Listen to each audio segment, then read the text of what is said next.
la fille grandit plus vite que le garçon. Que l'homme, ouais. Hein? Parce que c'est vrai que ce n'est pas normal, mais une fille de 15 ans, on prend une fille de 15 ans, on va la mettre dans un foyer avec un monsieur qui a 50 ans, on lui dit, ça c'est ton mari. Même si elle ne comprend pas grand-chose ou beaucoup, mais elle a déjà en tête l'esprit d'être une femme. Elle a 15 ans. Hein. Elle a déjà en tête l'esprit d'être une femme. Elle va être dans ce foyer-là, sa nouvelle maison, elle va se comporter comme une femme, tant bien que mal, avec des erreurs, mais elle va se comporter comme une femme dans un foyer. Et elle va faire tout ce qu'une femme... Elle a que 15 ans. Hein. Elle va faire tout ce qu'une femme fait. Elle va laver la maison, faire le ménage. Elle va s'occuper de son mari. Elle va faire à manger. Elle va faire le service au lit avec son mari. Elle n'a que 15 ans. Et elle va faire des bébés.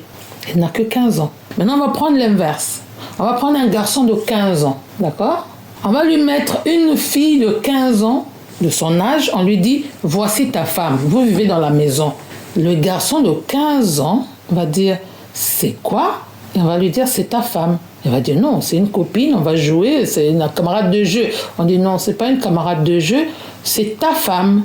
Le gars de 15 ans va dire, mais moi, je suis pas prêt pour le mariage. Hein. Et je sais pas ce qu'il faut faire avec une femme à la maison, mais je peux pas être un mari, moi. On lui dit, non, c'est ta femme. Tu sais ce que le garçon va faire? Tu sais ce qu'il va faire? Ouais, il va fuir. Il va sortir de chez lui, il va fuir, il va disparaître, il va fuguer. Ouais. Et on va chercher à la télé. L'enfant a disparu. Ouais. Parce qu'il ne sait pas quoi faire d'une femme. C'est vrai. Si déjà les gars de 50 ans, 60 ans ne savent pas quoi faire d'une femme, un gars de 15 ans ne peut pas savoir quoi faire d'une femme. Et donc c'est pour ça que tu vois, la femme, elle fait des enfants tôt. Tu vois, à nos âges, il y en a qui ont déjà des arrière-petits-enfants. Des arrière-petits-enfants. Et donc la femme, elle peut faire des enfants tôt, à 15 ans, mais en général avec un homme plus âgé. Plus âgé. En général, avec un homme plus âgé, donc elle commence très tôt. Et puis, à 30 ans ou à 40 ans, elle est déjà grand-mère. Ouais. Tu vois, parce qu'elle a commencé tôt, elle est déjà grand-mère à 30 ans ou à 40 ans. Et le garçon, lui, à 60 ans, il n'est pas encore marié parce qu'il cherche encore... il veut encore jouer, c'est un garçon. Vous ne grandissez pas, vous ne vieillissez pas. On ne sait pas pourquoi, mais c'est comme ça, quoi, en fait.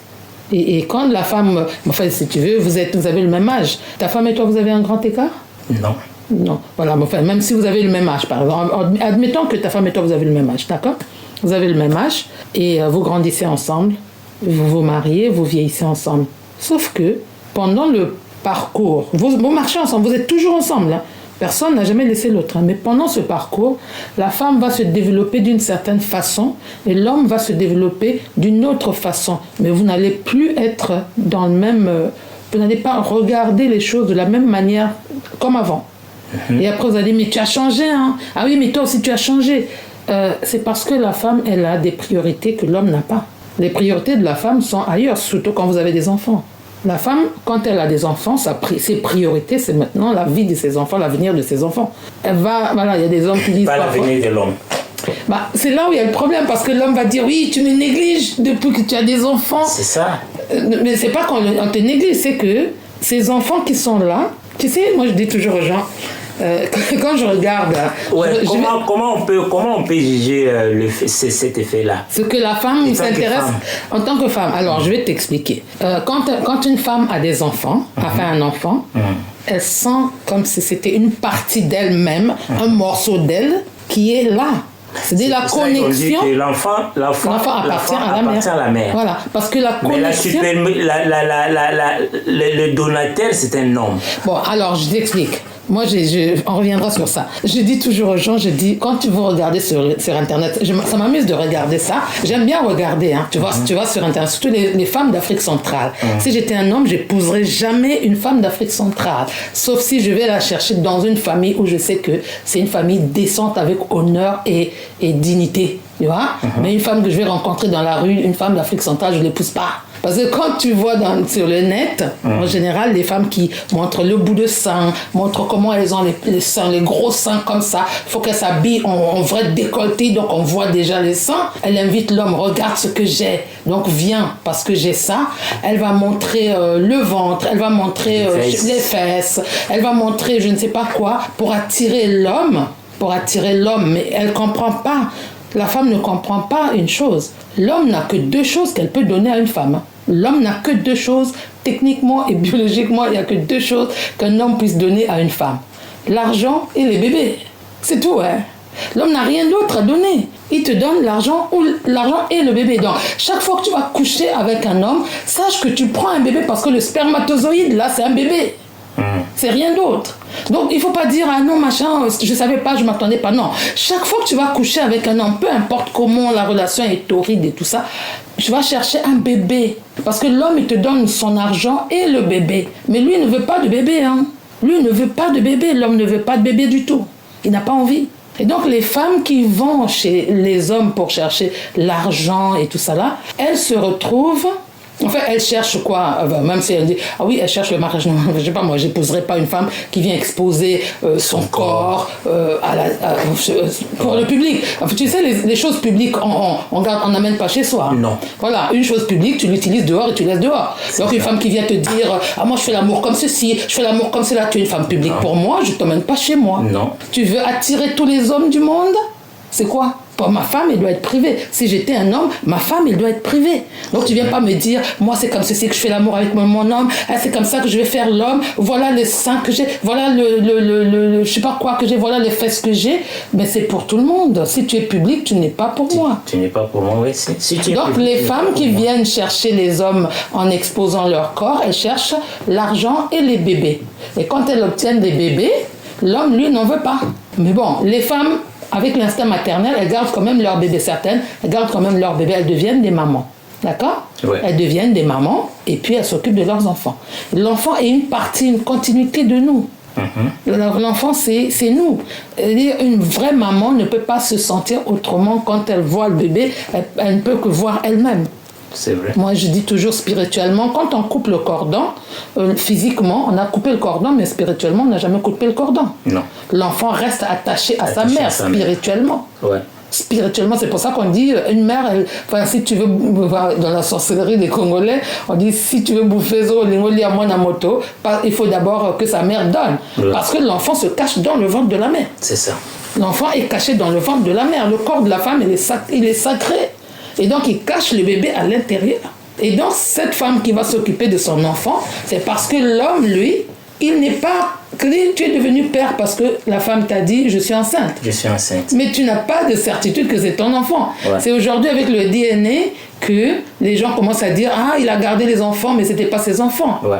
Donc, à l'époque, à notre époque... C'est vrai, parce que même avant...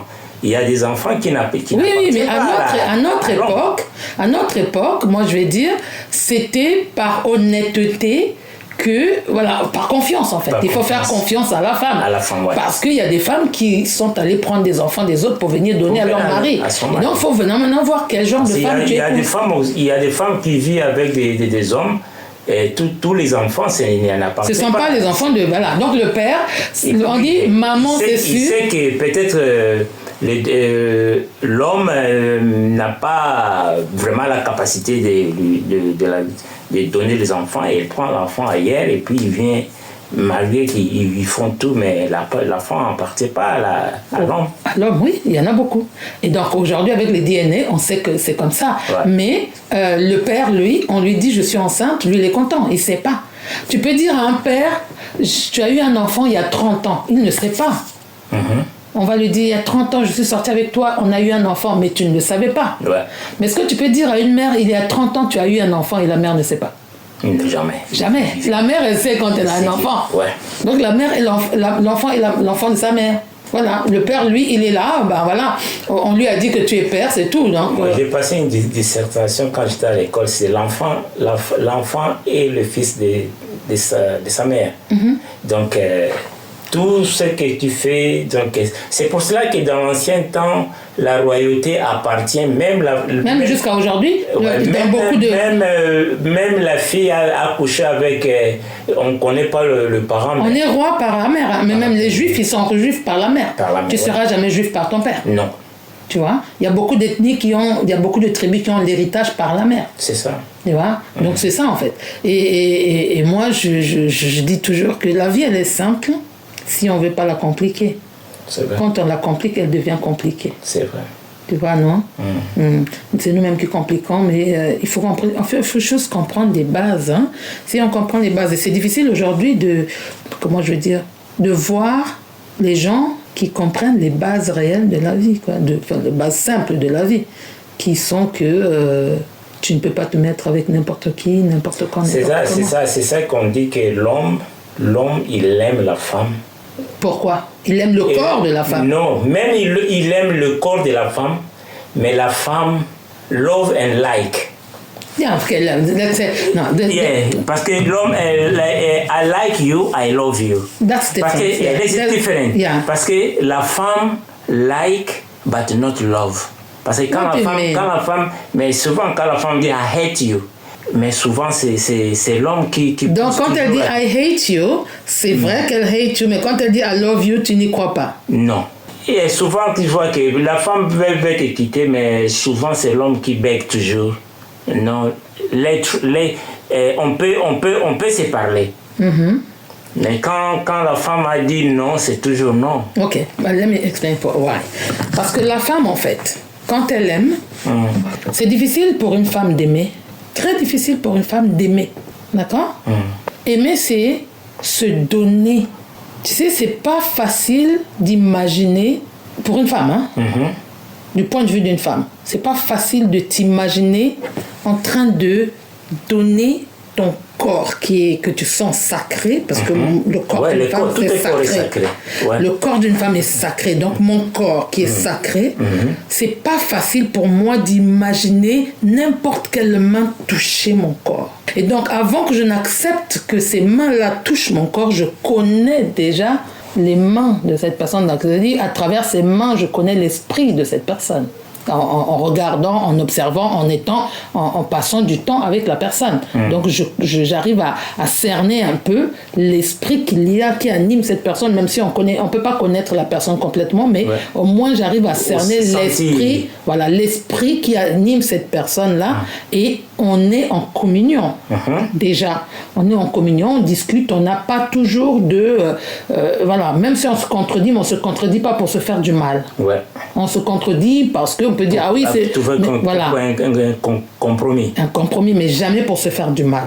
Maintenant, quand la femme arrive à un point où elle fait confiance, parce que la différence entre une femme que tu achètes et une femme que tu n'achètes pas, c'est que la femme que tu achètes, elle ne regarde pas si elle t'aime ou elle t'aime pas, elle te donne son corps, c'est un instrument, c'est un instrument c'est son commerce.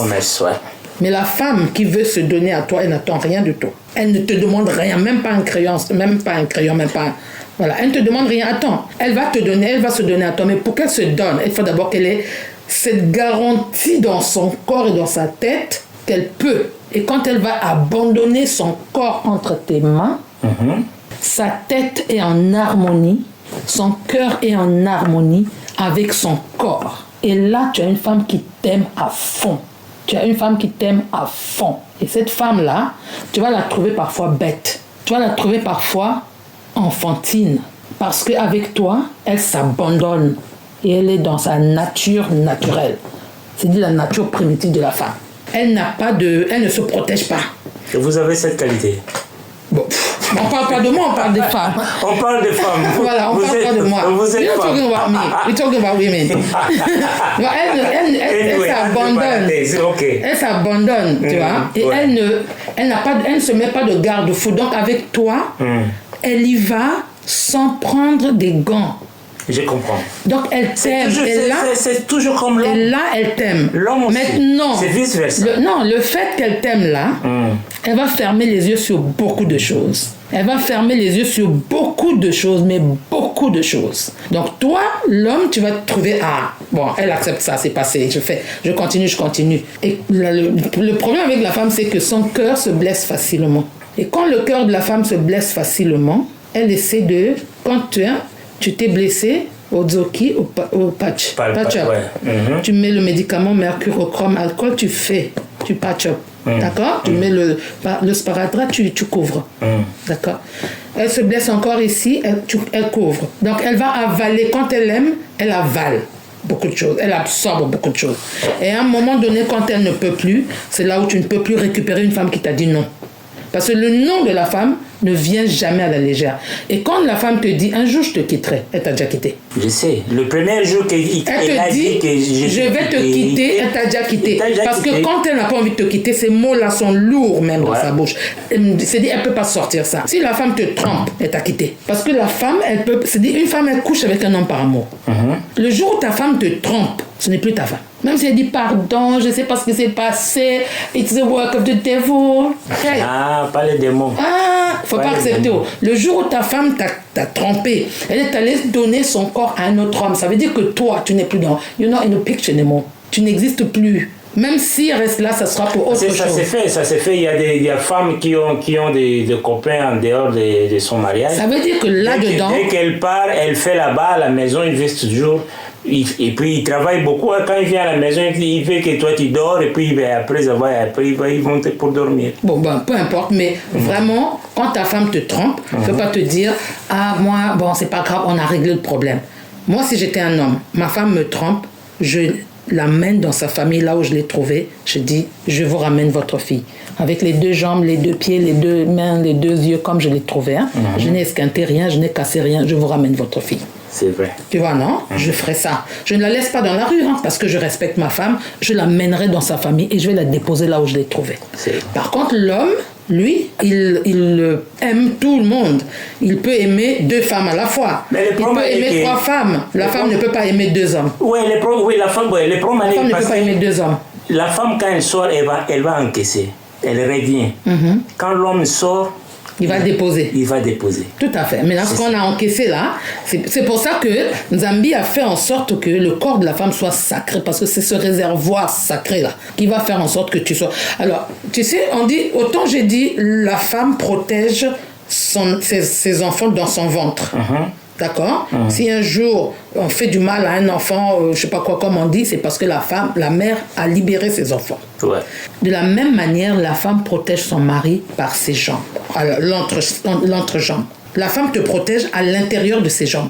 Le jour où ta femme écarte ses jambes, méfie-toi de cette femme. Tu es mort le jour où ta femme, tu me serres la main. Non mais sérieux. Bon, mais c'est parce qu'elle va pas te sentir. C'est fini parce que... C'est-à-dire même spirituellement, elle t'a diminué. Oui, mais c'est ça. Diminué parce que le jour, même quand vous êtes au lit, elle va pas te sentir. Je sais pas comment ça se passe, mais... Elle va pas te sentir. Bon, j'ai jamais fait ça, donc je ne sais pas comment ça se passe. Mais ce que je sais, moi, c'est que le jour où ta femme écarte ses jambes chez un autre homme, ce jour-là, ta femme a signé ton arrêt de mort. Si tu es intelligent, quitte. Si tu restes là, parce que tu te dis c'est ma femme, tu es mort. Parce que c'est pas elle qui va te tuer, c'est toi qui va te tuer. Le fait de savoir qu'un autre homme est avec ta femme, chaque fois que tu vas toucher ta femme, tu auras cette image dans ta tête. Je pense, hein. Chaque fois que tu vas vouloir toucher ta femme, dans ta tête, ça va être... Si tu connais, si tu sais, donc voilà. il faut toujours lâcher. Donc c'est ça en fait, la femme et l'homme... Si tu ne sais rien, ça c'est différent. Mais si tu connais, donc tu peux te faire du mal pour rien. Il y a une sœur congolaise qui disait, elle parle lingala, elle disait, donc elle disait ça, mais pour elle, on était nombreux. Pour elle, c'est normal. Elle est très belle, hein, donc elle a un corps physique bien et tout ça. Je dis, mais est-ce que vous vous rendez pas compte que sur le net, parce que moi j'aime regarder le net, sur le net, toutes les femmes qui viennent exposer leur corps en vente sont très belles, hein? Elles sont très belles. Pourquoi les hommes ne prennent pas ces femmes-là pour les mettre chez eux? Les hommes mariés vont venir admirer ces femmes-là, juste pour le corps. Juste pour le corps. Juste pour le corps. Moi, c'est comme ça que j'entends les choses. Juste pour le corps, parce que il sait que cette femme déjà elle-même qui s'expose à tout le monde, qui dit regardez mes seins, regardez mes fesses, regardez mes machins, regardez mes trucs. L'homme déjà qui est normal dans sa tête va dire c'est pas une femme pour moi. Non. Mais comme il y a quelque chose à aller voir là-bas, je vais aller voir. Ouais. Mais le problème est que même si tu fais l'amour à une reine, tu fais l'amour à une déesse, à une Mami Wata, on fait l'amour à une femme de la même manière. À toutes les femmes, on fait l'amour de la même manière. Vous pouvez changer, si vous pouvez changer ça, changer manière d'exprimer. Mais la manière de faire l'amour, personne n'a inventé. Et personne n'a encore inventé une autre façon. On fait l'amour de la même manière à toutes les femmes du monde. Ouais. N'est-ce pas? C'est vrai. On fait l'amour de la même manière à toutes les femmes du monde. Donc, quand quand on va voir cette belle femme qui est là en train de vendre son corps, l'homme qui a sa femme chez lui va aller là-bas juste pour manger et partir. Hein. Il va faire just eat it, et puis il rentre chez lui, il mange et puis il s'en va. Mais ce qu'il dépose là-bas, c'est des malédictions aussi que tu prends. Et donc les femmes qui reçoivent de tout le monde, ça t'amène des malédictions chez toi. Tu ne sais pas, parce que dans les spermatozoïdes, c'est ton esprit qui est dedans aussi. Ouais. C'est ton âme, ton esprit qui sont dedans. Donc tu prends l'esprit, l'âme de quelqu'un, tu amènes chez toi. La femme qui écarte ses jambes, elle t'a tué déjà. Elle t'a tué parce que tu vas ramasser chez toi des esprits qui ne sont pas que tu ne connais pas. Je dis, il y a plusieurs formes de relations. Les gens disent, ah, moi je suis en couple. Non, il y a des relations sexuelles et des rapports sexuels. N'est-ce pas? Un rapport sexuel, c'est quand vous vous déshabillez, monsieur, madame, vous êtes dans l'intimité. Ça, c'est ce qu'on appelle rapport sexuel. Pour moi, hein. Ça, c'est le rapport sexuel. Intimité, c'est... Voilà, ça, c'est le rapport sexuel. La relation sexuelle, c'est que votre couple n'est basé que pour le sexe. Le sexe. Donc, vous êtes dans une relation sexuelle avec... Quand j'ai besoin, quand tu as besoin, tu m'appelles. Quand j'ai besoin, je t'appelle. Ah, quelle est la différence avec les prostituées alors? Non, parce que je ne paye pas chez toi. Ah ouais. Toi aussi, tu ne payes pas chez moi. Yo! Et c'est gratuit comme ça. C'est gratuit. Parce que quand tu as besoin, au lieu d'aller chez quelqu'un que tu ne connais pas, je viens chez toi. Et toi aussi, tu viens chez moi. Moi, je viens chez toi. Donc, on a une relation sexuelle. C'est seulement pour you don't want a one-night stand to someone you don't know. Okay. I prefer this one-night stand to the person I know. You know, so... Parce que... so we're going to be messing up together. Et donc, du coup, dans cette discussion, et tout le monde était là, ah oui, mais enfin, elle a une bonne expérience avec les hommes et tout ça là. Moi, je dis, je préfère ne pas avoir une bonne expérience avec les hommes. Tous les hommes qui te voient, ils savent qu'ils t'ont vu ton corps, mais c'est pas possible. Mais et là, quand je marche, je ne peux pas marcher, je peux même pas parler parce que je vais dire, celui-là, il m'a vu, celui-là, il m'a vu, celui-là, il m'a vu. Mais comment on fait ça? Parce que là où il y a 10 femmes, un homme qui a sorti avec tous les 10 femmes, personne ne va comprendre. Mais là où il y a une femme qui est sortie avec 10 hommes. 10 hommes. Ah là là, mais bon,